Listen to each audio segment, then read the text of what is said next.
Un poeta se levanta por la mañana y luego de sus primeros mates de bombilla larga, camina algunos pasos hasta la barranca cercana. Observa. Observa y piensa en esa inmensidad de agua y tierra que componen el paisaje en que se inspira y que se hunde en las profundidades de los tiempos.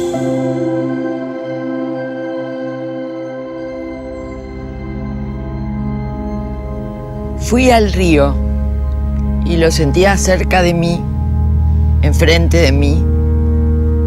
Las ramas tenían voces que no llegaban hasta mí. La corriente decía cosas que no entendía. Me angustiaba casi. Quería comprenderlo. Sentir qué decía el cielo vago y pálido en él, con sus primeras sílabas alargadas. Pero no podía. Regresaba. ¿Era yo la que regresaba? En la angustia vaga de sentirme sola entre las cosas últimas y secretas. De pronto sentí el río en mí, corría en mí, con sus orillas trémulas de señas, con sus hondos reflejos apenas estrellados. Corría el río en mí, con sus ramajes. Era yo un río en el anochecer, y suspiraban en mí los árboles, y el sendero y las hierbas se apagaban en mí. Me atravesaba un río. Me atravesaba un río.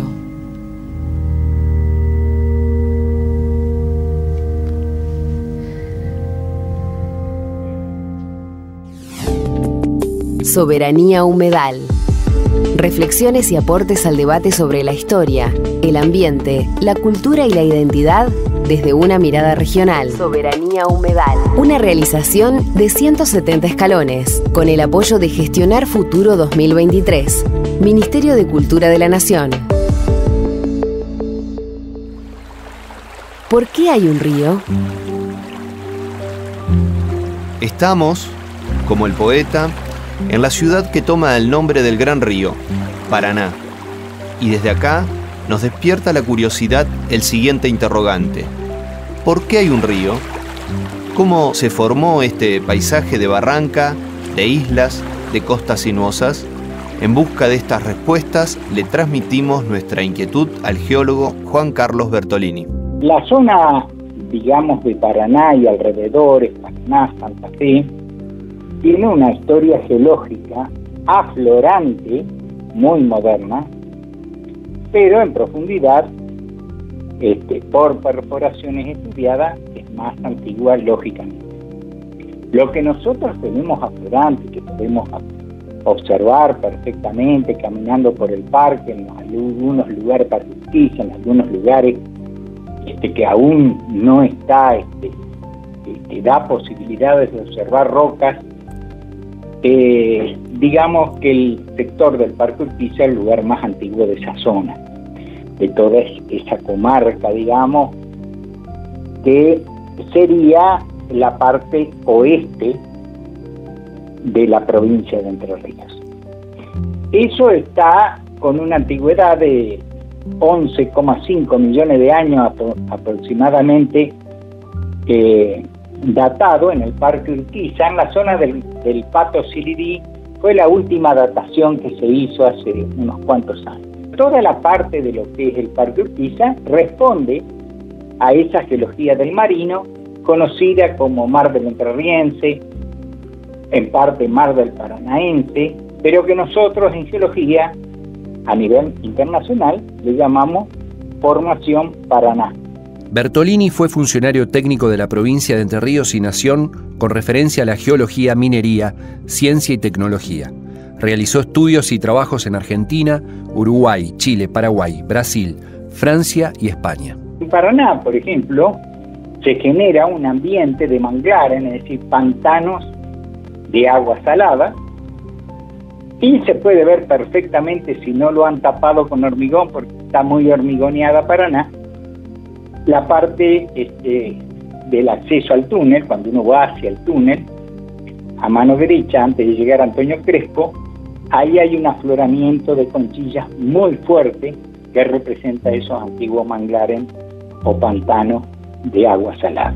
Bueno, todo ese gran mar comenzó a regresar a fines del periodo Mioceno, o sea, de los 11 millones de años, 10 millones de años, y comienza a ser transgredido por el ambiente continental fluvial, representado por un sistema, involucraría, digamos, lo que hoy conocemos como Río Paraná y Uruguay, para que la gente se oriente.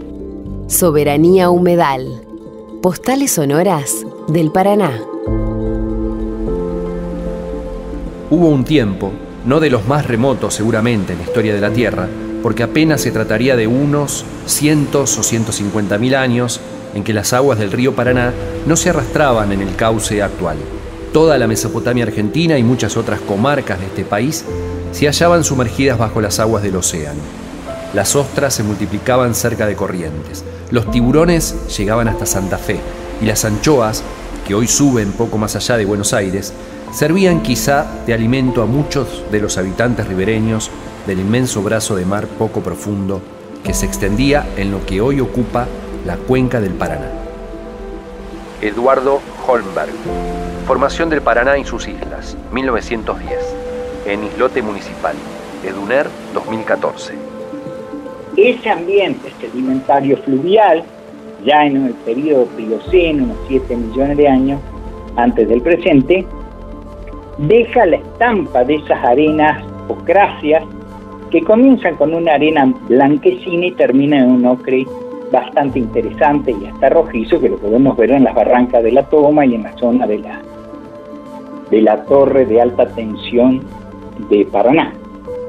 Es decir, ese ambiente fluvial, luego hay otro cambio climático muy fuerte y se asienta en toda la región prácticamente de la que hablamos hoy, con el mar del Entrerriense o el mar del Paranense más conocido, un ambiente lacustre palustre, es decir, de lagos y pantanos característico, que deposita arcillas grises verdosas en la parte baja y luego castaña en la parte superior, que es la que el ejemplo cubre prácticamente toda la provincia y que se ve representado en esos suelos más amarronados, por decir así, de la provincia. Ese ambiente, debido a que hay una pastura aparentemente que se genera en estos sistemas de pantanos, genera azufre con oxígeno, oxígeno con hidrógeno, hidrógeno con oxígeno y el calcio proveniente de los depósitos de la erosión y de los depósitos marinos también, generan el sulfato de calcio, que Entre Ríos siempre fue preponderante en la explotación de yeso para la fabricación del cemento Portland, ¿Cuándo se conforma entonces el paisaje actual? Bertolini piensa en 36.000 años atrás. La conformación final, digamos el trazo final de la estructura o del paisaje que nosotros vemos, donde comienzan a aparecer las culturas originarias nuestras, que son de la cultura arahuaca, que viene desde el norte, o sea, desde Centroamérica, va bajando por los sistemas fluviales y se asientan en nuestro territorio paranaense como primeros habitantes de Paraná. Ese interín de su llegada, antes de su llegada, tiene un impulso fluvial fuerte por una ingresión marina en los últimos 36.000 años que determina lo que en Buenos Aires se llama Barranca del Grano. Eso genera un retroceso de los ríos hacia atrás y se expande el río Paraná y conforma los anegadizos de Paraná, esa terraza que se forma ahí, que fluctúa con las inundaciones. Soberanía Humedal. Concomitantemente en la aparición de nuestros originarios se da la etapa final del inicio de la nueva, que sería la antrópica. O sea, la que estamos viviendo hoy en día se inicia en esa etapa final de nuestros originarios. Los primeros seres humanos, afirma Bertolini, se acercaron a la zona de Entre Ríos hace unos 10.000 años. Lecturas en Soberanía Humedal. Como descienden de los Andes el Pilcomayo y el Bermejo, afluentes del Paraná, descienden el Paraná y el Uruguay de las sierras del Brasil. Las dos vertientes, la oriental andina y la occidental brasileña, vienen pues a unirse en la confluencia del Paraná y el Uruguay, constituyendo un sistema hidrográfico que los geógrafos llaman del Plata.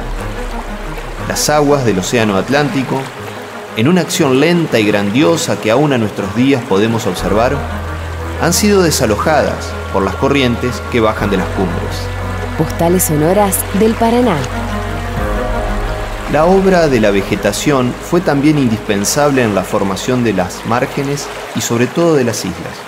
En los bancos cuya convexidad se encuentra cerca de la superficie del agua, germinan y brotan los juncos, que bien pronto asoman por aquella y anuncian la proximidad del fondo. Sus endebles vástagos crecen en apiñada muchedumbre y, aunque dóciles al impulso de la corriente, detienen en sus filas considerable parte de las arenas que suspendía el agua. El banco sigue elevándose. Nuevas legiones de vástagos enriquecen el juncal, nuevas masas de arena y de arcilla se detienen allí y lentamente se marca más su nivel. A medida que la emersión del banco aumenta, se elevan sus bordes porque bastan los juncos que hay en ellos para detener una mayor cantidad de residuos aportados por la corriente. Fórmase una isla ya completamente descubierta, aunque deprimida en el centro o más bien elevada hacia las márgenes. Allá se detienen también los despojos de las crecientes y su concurso, agregando al incesante trabajo de los juncos sobre las materias que trae el agua, contribuye a levantar más y más el depósito. La isla ha emergido ya del todo. Solo las grandes corrientes alcanzarán a cubrirla por completo. Eduardo Holmberg, Formación del Paraná y sus islas, 1910, en Islote Municipal, Eduner 2014.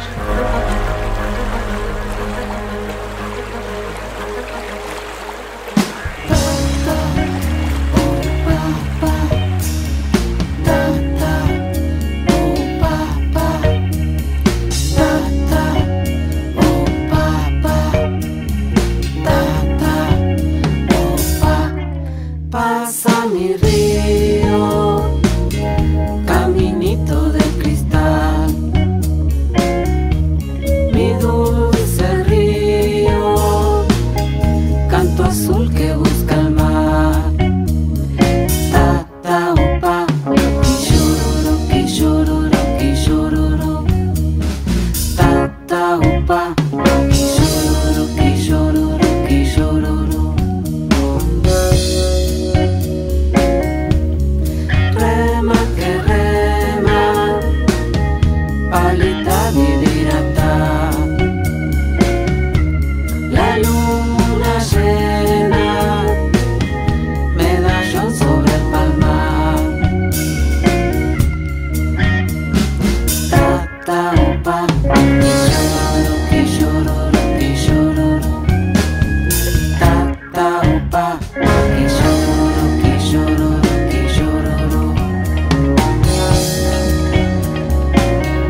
Estás escuchando Soberanía Humedal. Después de años de poblamiento originario, llegan los conquistadores a la zona y lo hacen utilizando los ríos como accesos exploratorios al territorio. Lecturas en Soberanía Humedal. Paraná fue el nombre que los indígenas dieron al río hasta su desembocadura en el Atlántico, pero desde los tiempos de Caboto comenzó a llamarse también Río de la Plata, en toda su extensión. Sin embargo, el nombre indio se conservó hasta el delta y el del Río de la Plata solo se dio a su desembocadura. Agustín Zapata Goyán, El Paraná y los primeros cronistas, 1941.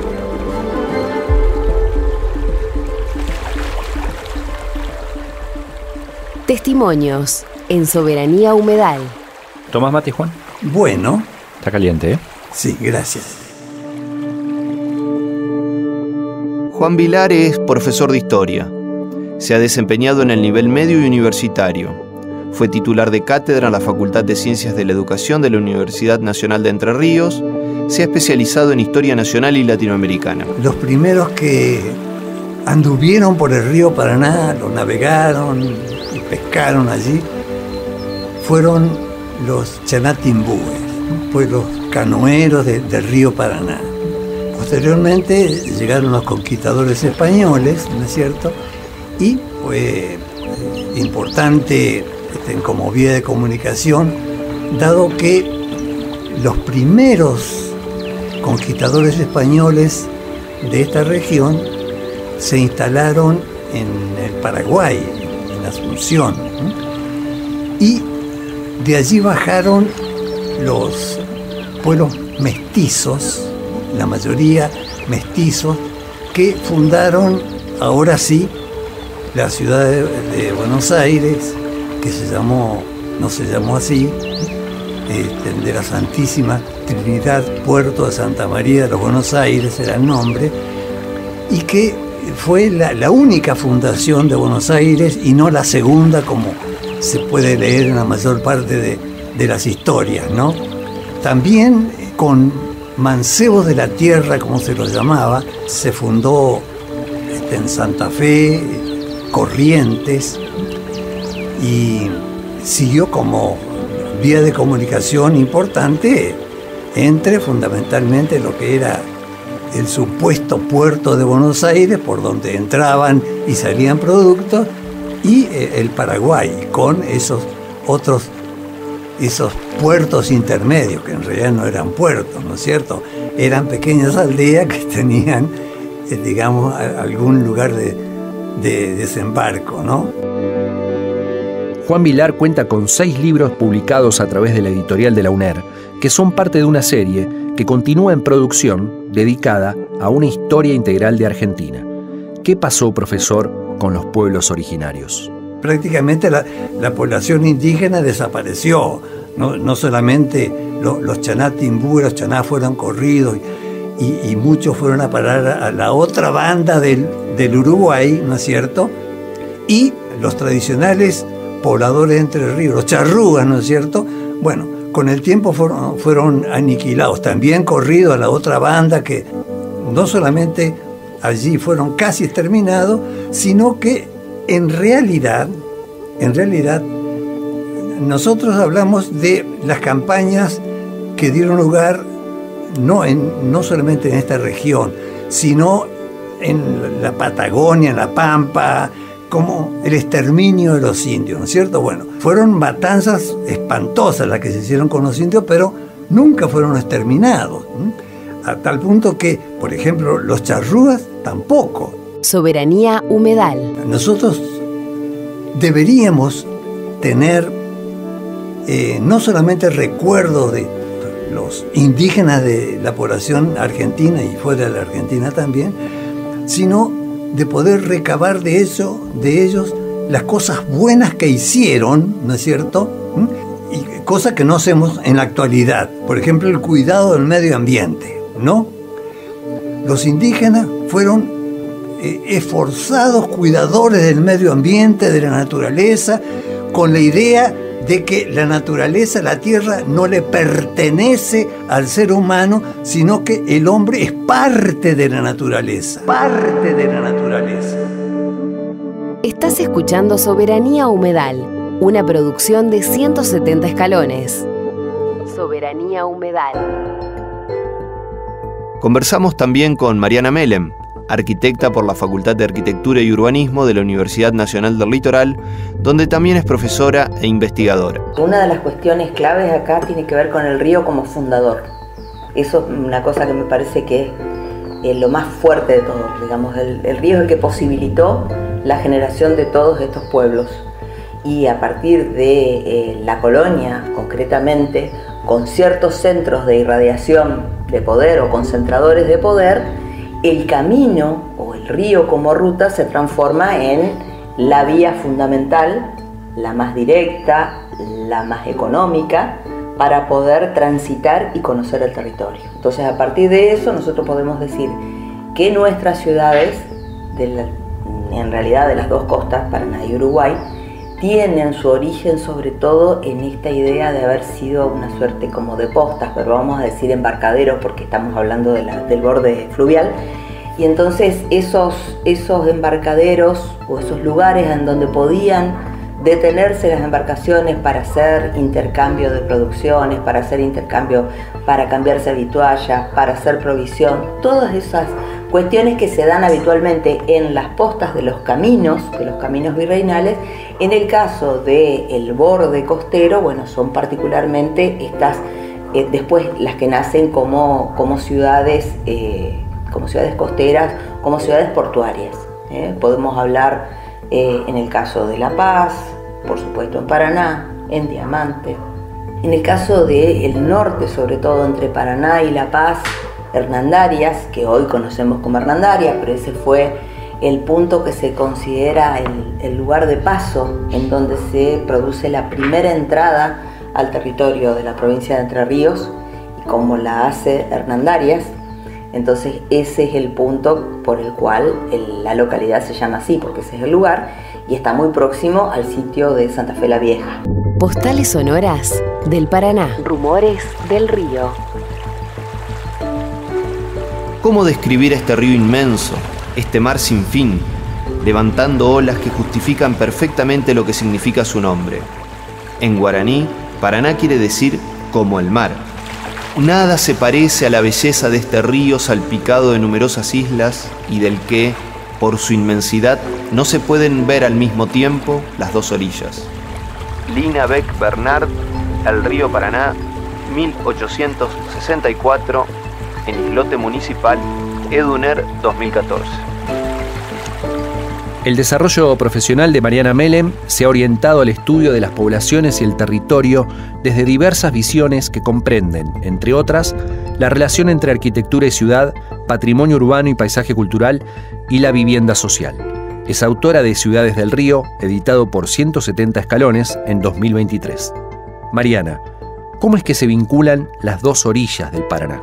El hecho de habitar las dos costas también es una cuestión importante porque genera esas tensiones transversales y entonces casi siempre vamos a tener estas ciudades en espejo o a lo mejor poblados que se retroalimentan a través de ese cruce. Y por eso Paraná, en este caso, podemos decir que Paraná, aunque no tenga fecha de fundación, no tenga fundación a través de un bando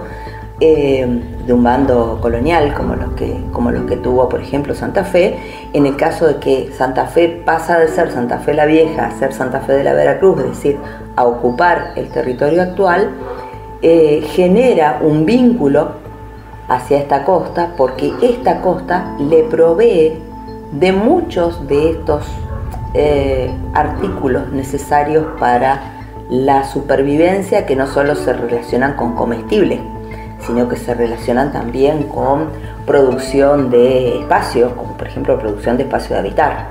La cal estaba sobre la costa entrerriana, no estaba sobre la costa santafesina. Entonces, desde el momento en que los primeros habitantes o los fundadores santafesinos descubren la existencia en cantidad de un material como la cal, hay un vínculo, una búsqueda detrás de este producto, y por eso empiezan a ser habitadas, ocupadas, porque así como Paraná estaba, se ve en los textos de los viajeros y todos, estaba identificada por la cantidad de hornos de cal sobre la barranca que se veían humeando desde el río. Eso es algo bastante habitual en los relatos. También tenemos, por ejemplo, en el territorio próximo a Hernandarias tenemos la Helvética, que está vinculada también con esta producción, y hay innumerables hornos de cal sobre la costa, sobre la barranca del Paraná, bueno, que dan cuenta de las riquezas que ha promovido el río, y junto con ello los otros elementos de la construcción que para mí son fundamentales: la arena, y después, a partir de la arcilla, la posibilidad de hacer ladrillos, primero, si quieren, o de levantar paredes, a lo mejor en principio de tipo estanteo, y posteriormente con el bloque de ladrillo, de adobe primero y luego cocinado. Soberanía humedal. Recurrimos otra vez al profesor Vilar para que nos explique el surgimiento particular de la ciudad de Paraná. Paraná seguramente se fue poblando con muchachos, jóvenes, hombres, mujeres que habrán venido seguramente cruzando el río Paraná desde Santa Fe. Aparte de esa primera expedición conocida de Hernandarias, de don Hernando Arias de Saavedra, ¿no? Bueno, de todos modos, entonces, ahí se fueron poblando a través de verdaderos rancheríos que serían en la bajada del Paraná, ¿no? Bueno, después ese poblado tuvo la importancia de tener caleras, muchas caleras, ¿no es cierto? Pero ya más adelante. Pero entonces, la ciudad de Paraná no se fundó. Y fue creciendo, ¿no es cierto? Y fue la llamada Soberana Asamblea del año 13 que elevó a este poblado a la jerarquía de Villa del Paraná, ¿no es cierto? Y entonces podía elegir sus pobladores en sus autoridades, ¿no? Fue el 25 de junio del año 1813 y la primera autoridad fue justamente Andrés Paso, ¿no? El río ha sido testigo de conflictos políticos, económicos y militares a lo largo del tiempo. El profesor Vilar repasa algunos de estos hitos históricos. Es bien conocido que San Martín, ¿no es cierto?, llegó hasta San Lorenzo por el río, ¿no es cierto?, para expulsar, para esperarlo y vencer en un combate a los españoles. Más adelante, también el río vio algunas batallas, por ejemplo, cuando se produjo el enfrentamiento de las Provincias Unidas de Río de la Plata con el Brasil, ya en la década del 20, ya hacia 1826. Entonces, ya los provincianos, sobre todo del litoral, de esta zona, bajo la influencia de Artigas o adhiriéndose a la política de república federal y popular, ¿no es cierto?, con integración de los criollos y los mestizos, indios y negros, cosa que no sucedía con, digamos, la política porteña, la centralista porteña. Bueno, entonces ahí se va a dar lugar justamente a esa política de Buenos Aires, a un enfrentamiento entre Buenos Aires y el interior, ¿no es cierto?, que se generaliza y se conoce con el nombre del enfrentamiento entre unitarios y federales. El fondo de la cuestión era, más que esta forma de gobierno que no deja de ser importante, es la lucha entre el interior y Buenos Aires para tener en la práctica el manejo del puerto de Buenos Aires, que Buenos Aires monopolizaba férreamente, ¿no es cierto? Y de ahí que ya con Juan Manuel de Rosas, a partir del año 1835, defendió con la mayor energía que el río Paraná, como el río Uruguay, por ejemplo, eran patrimonio, digamos, nuestro, de digamos, los argentinos. En realidad, se convirtió en un patrimonio de Buenos Aires, porque el interior, es decir, Santa Fe, Corrientes, Paraná, e incluso Asunción del Paraguay, no podía navegarlo para poder comerciar, es decir, por allí no podían entrar las embarcaciones extranjeras, las embarcaciones mercantiles, porque Buenos Aires impedía el paso por el río, ¿no?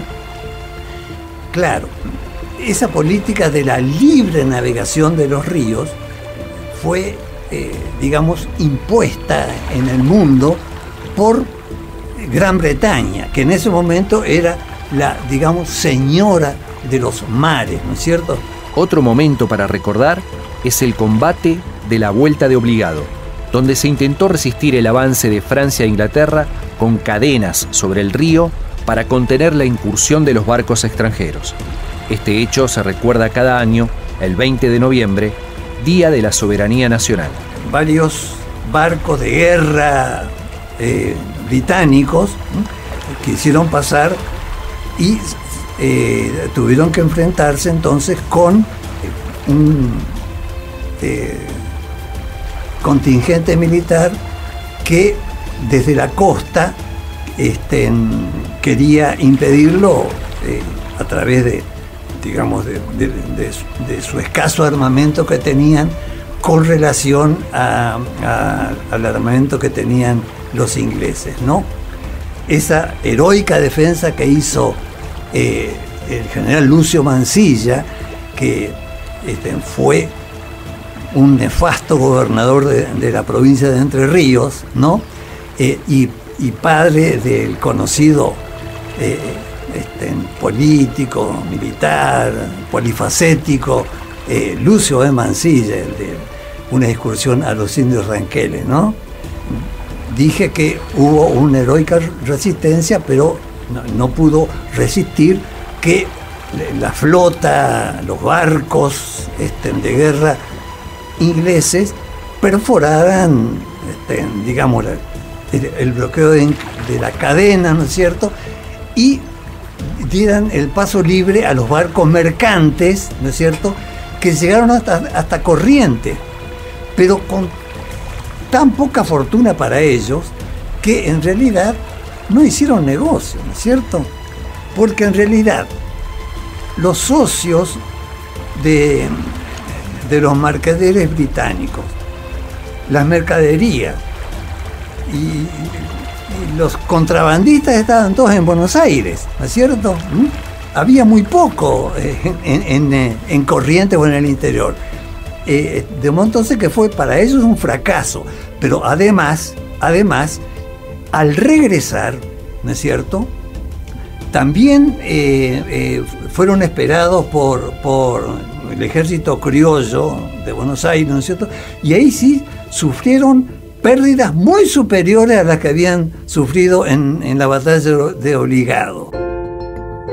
El conflicto no solamente se desencadenó contra otras naciones, sino que el río también fue gravitante en los enfrentamientos internos. Cuando los caudillos artiguistas, Ramírez y López, avanzaron sobre Buenos Aires y derrotaron al ejército porteño en Cepeda, en la primera Cepeda, en 1820, había una flotilla provinciana al mando de Pedro Campbell, un irlandés, como casi todos los jefes de la navegación de entonces.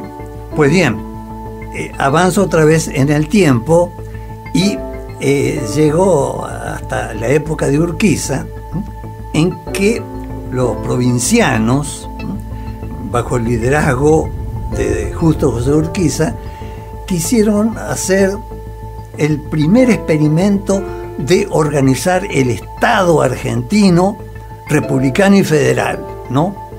Igualitario, digamos, ¿no? Con la aduana nacional, es decir, en la que todas las provincias participaran de la renta aduanera, por lo cual se había luchado y se seguía luchando, ¿no? Pues bien, el gobierno de la Confederación Argentina intentó quebrar ese monopolio a través de la sanción de la Ley de Derechos Diferenciales, ¿no es cierto?, por el cual se establecía beneficios para los barcos, digamos, los barcos mercantes extranjeros, fundamentalmente británicos, ¿no es cierto?, que comerciaran directamente con Rosario, dejando de lado Buenos Aires, ¿no es cierto?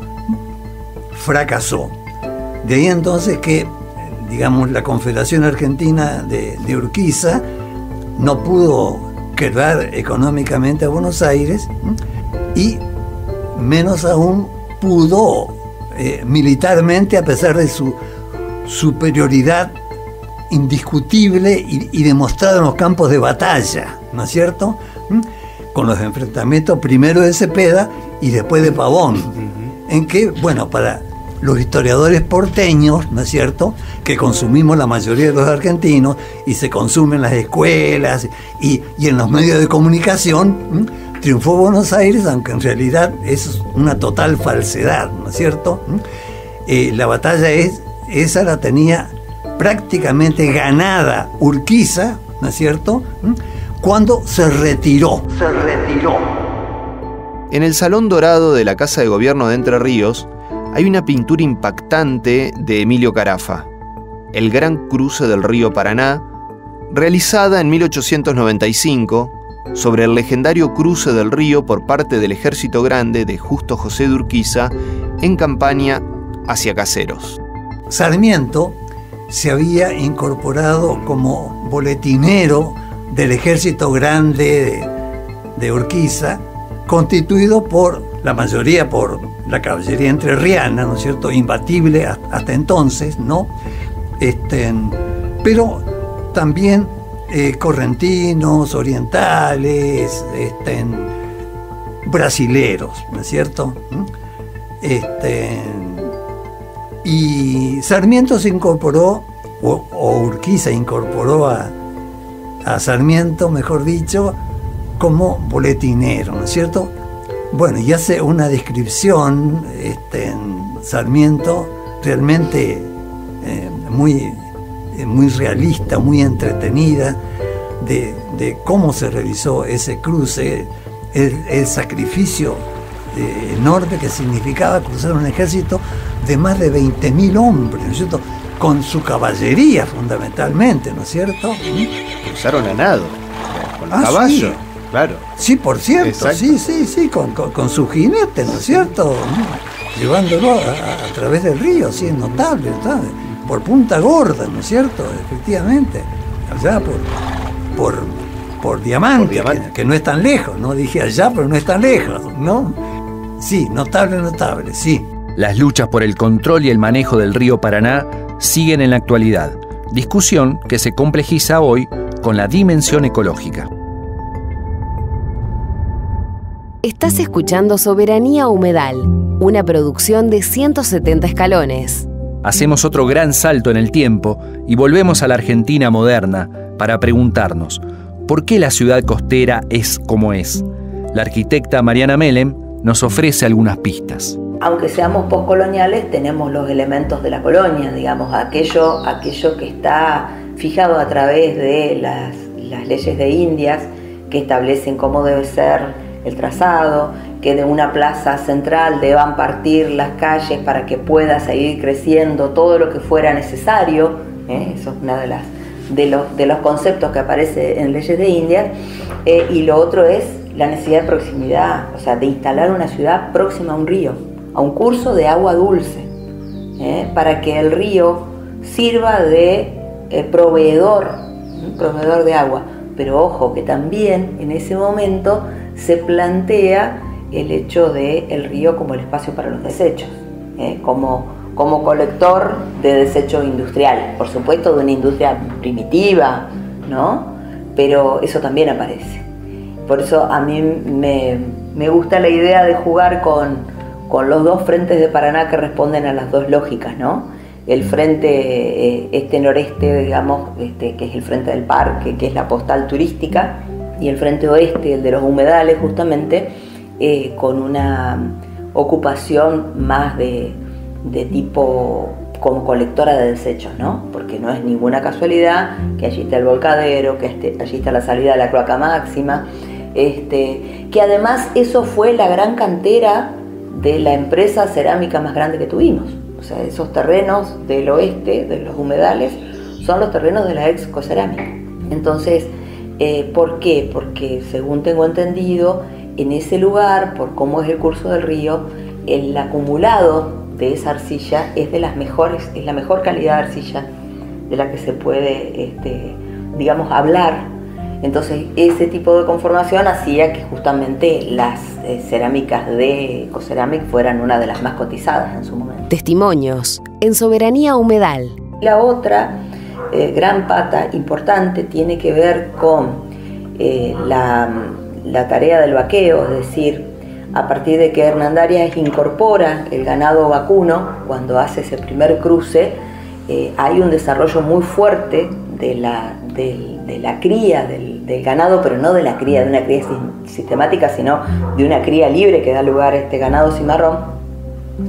Y entonces, al poco tiempo que él ingresa, el territorio entrerriano estaba muy poblado de cabezas vacunas que hacían uso de las buenísimas pasturas y de las aguadas que daban posibilidad para que eso crezca. Entonces, de ese ganado, lo que se utilizaba con más asiduidad, con más frecuencia, lo más necesario era el cuero y el cebo relacionado con el tema de poder iluminarse. Y el cuero se utilizaba, tenía múltiples utilizaciones. Una de sus utilizaciones tenía que ver con la propia construcción. Se usaban tientos de cuero para amarrar las componentes de un techo de paja, por ejemplo, o se utilizaban propiamente techos de cuero, como si fueran galerías. Entonces ahí, bueno, tenemos un vínculo fuerte y todo eso digamos, está en torno a la existencia del río. En estos poblados crecían los puertos y hacia ellos llegaban los trenes.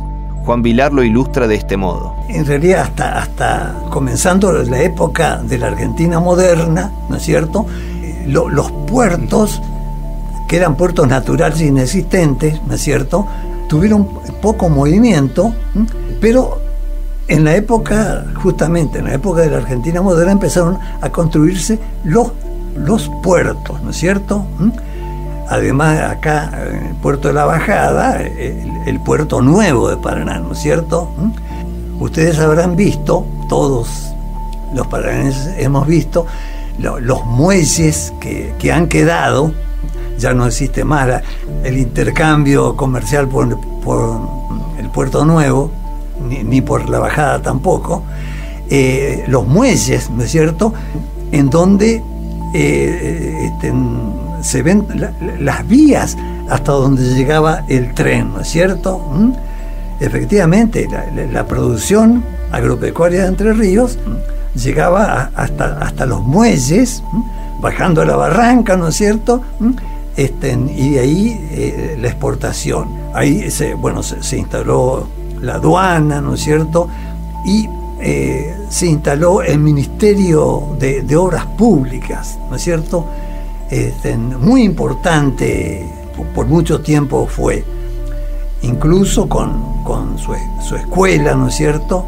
Mariana Meilem habla de la importancia de este sistema combinado en la modelación de las ciudades entrerrianas. En relación y atados, digamos, seguro que los puertos, o sea, de embarcaderos a puerto, con la incorporación del ferrocarril, ya la cuestión es un sistema combinado. Ese sistema combinado es muy importante para nosotros porque al ser un territorio prácticamente isleño, por estar rodeado por ríos, el puerto es casi como ese punto de anclaje, ese punto de entrada al territorio. Soberanía humedal. Soberanía humedal. Hay una diferenciación entre lo que fue la colonia española como tenedora de tierra, como a lo mejor como acopio de tierras, pero lo importante para la colonia española tenía que ver con las piedras preciosas, tenía que ver con los metales y piedras preciosas.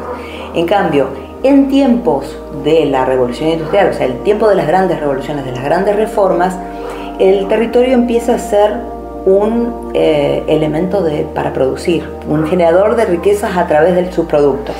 Entonces, el ferrocarril, el puerto y el cultivo o el ingreso de la agricultura como actividad, porque la ganadería es desde los orígenes, está presente, esas tres piezas son fundamentales para el desarrollo territorial y para la definición de la ciudad moderna. Meilem recuerda que recién en 1969, con la inauguración del túnel subfluvial, la provincia de Entre Ríos contó con un enlace terrestre. Pensemos que tuvimos que esperar hasta el 69 para tener un cruce terrestre, el único. Hasta ese momento, los puertos fueron los grandes receptores y centros, digamos, de distribución de lo que eran las riquezas producidas por tierra. Así que en ese sentido es clave como conformador urbano. Esa es la otra cuestión. Entre Ríos es una provincia que tiene muchísimo de rural. La ruralidad está muy, digamos, es muy fuerte como actividad productiva, sobre todo, que es esta ruralidad promovida desde el propio Estado a partir de la instalación de la agricultura, porque la ruralidad de la ganadería es esa originaria y se mantuvo, pero tiene una particularidad: la ganadería no necesita mucho personal, entonces no incorpora habitantes, en cambio la agricultura sí. Esa agricultura o ese territorio rural conformado en torno a esta inserción de la agricultura y de las oleadas inmigratorias hizo que el centro o el territorio provincial en general tuviera ese perfil. Pero a su vez hay que pensar que los puertos operaron como grandes generadores de urbanizaciones. Entonces tenemos ciudades de tamaño medio en general, no tenemos ciudades de gran tamaño, pero justamente por el propio equilibrio que tiene el territorio, al tener tanta cantidad de puertos, hay diferentes grados en los tipos de ciudades que hay, pero las ciudades portuarias tienen un desarrollo mayor, digamos, y van justamente por esta idea de urbanidad. Soberanía humedal. Y a ese conjunto, formado por puertos y ferrocarriles, le llegaron las oleadas migratorias. El periodista Tirso Fioroto, integrante de la Junta Abiyala por los Pueblos Libres, cuenta qué pasó con estas migraciones, con los criollos y con los pueblos originarios. Yo creo que se han integrado, yo tengo abuelos de todo tipo también, abuelas, se han integrado en este paisaje, ¿no? En esta cultura. Han tomado este idioma que no es español, sino que es el idioma del litoral, ¿no es cierto? Y estas costumbres, estos modos, se han integrado los italianos, los alemanes del Volga, los judíos, los árabes, los suizos franceses, los vascos, polacos. Por todos lados tenemos nosotros inmigrantes. Pero la base es criolla, ¿no? Y el criollo tiene mucho de pueblo originario acá. Entonces han muerto las culturas perseguidas con el genocidio que se provocó, ¿no es cierto?, en todo el país. Antes en Entre Ríos que en la Patagonia, por eso en la Patagonia está más viva la cuestión de los mapuches, pero en el Charrúa fueron 100 años antes, ¿no es cierto? Un poco más. Entonces, está presente, y por eso, por ejemplo, una persona que podría ser entrerriano, que era Romildo Rizzo, junto con otra persona que podría ser entrerriana, que es Atahualpa Yupanqui, porque de alguna manera estamos vinculados, y Atahualpa mismo vivió acá, ¿no es cierto? Romildo decía de esta manera, como una expresión criolla: si hay leña caída en el monte, yo no voy a voltear un árbol, pues el aire no puedo dir de no, ni pisaba el pasto. Bueno, esa filosofía es una filosofía tradicional extraordinaria, que en realidad puede ser de los guaraní, por ejemplo, o de los charrúas, ¿no? Pero también tremendamente criolla, ¿no? Pues el aire no puedo dir de no, ni pisaba el pasto. Mínima invasión, ¿no? Y así hay cantidad de ejemplos. Pero también esas tradiciones están hermanadas con otras tradiciones de otros pueblos del mundo, de manera que tanto un francés como un italiano como un árabe pueden tener en sus orígenes la misma visión armónica con la naturaleza y comunitaria. Es decir, esa mirada hermana a los pueblos del mundo. Antes de la llegada de esta mirada tan cerrada al llamémosle, racionalista, ¿no? Que ha puesto a la naturaleza como al servicio, y también por un lado racionalista y por otro lado religiosa también, ¿no es cierto? Que en la Argentina, como en Entre Ríos, son como dos muelas de una tenaza racista, ¿no? Bueno, un poco la religión y otro poco el racionalismo, expresados acá a lo mejor con Sarmiento y con Don Bosco, que de una u otra manera los dos tenían esa visión racista, pero por mostrar que fuera de esas dos visiones está la visión comunitaria de nuestros pueblos, que es milenaria y que da respuestas a los problemas de hoy. En eso yo creo que podemos insistir. Soberanía Humedal.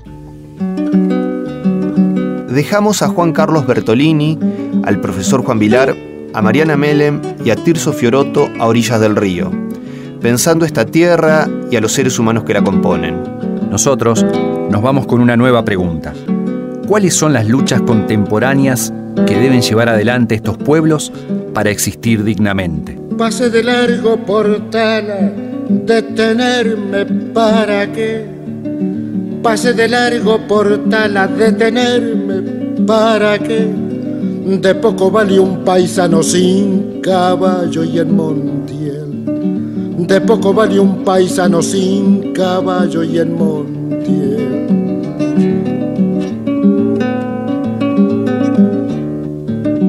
Crucé por Altamirano, por Sauce Norte crucé, barro negro y huellas hondas como en denantes ayer. De recuerdos y caminos un horizonte abarqué, lejos se fueron mis ojos como rastreando el ayer.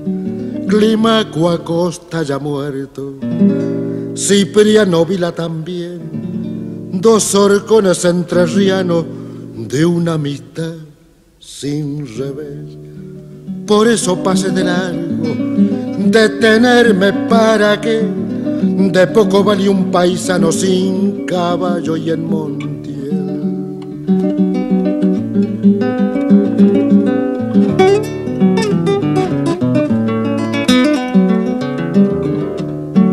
Sin canto pasaba el río, ¿para qué lo iba a tener? Sin canto pasaba el río, ¿para qué lo iba a tener? Ancho camino de fuga, callado tiene que ser. Ancho camino de fuga, callado tiene que ser.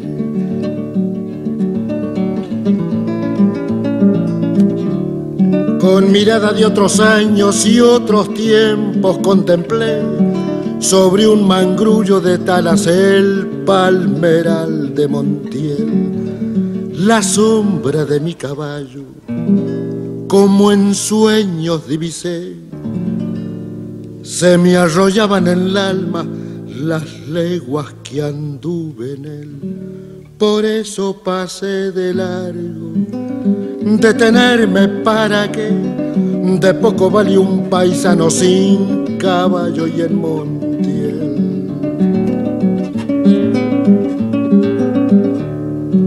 En la orilla montielera tuve un rancho alguna vez.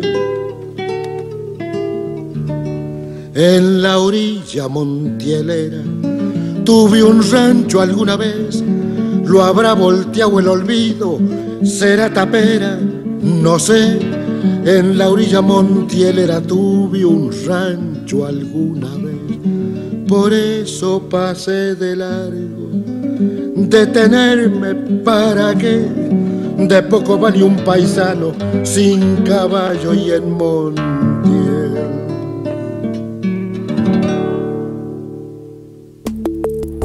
Esto fue Soberanía Humedal, una realización de 170 escalones. Coordinación general de Pablo Russo. Investigación, guiones y entrevistas de Franco Giorda y Pablo Russo. Edición de audio de Pablo Perro Morelli. Locución de artística de Delfina Luque. Ilustración y diseño de Mariux Ballesteros. Producido desde Paraná, Entre Ríos, litoral argentino. Con el apoyo de Gestionar Futuro 2023, Ministerio de Cultura de la Nación.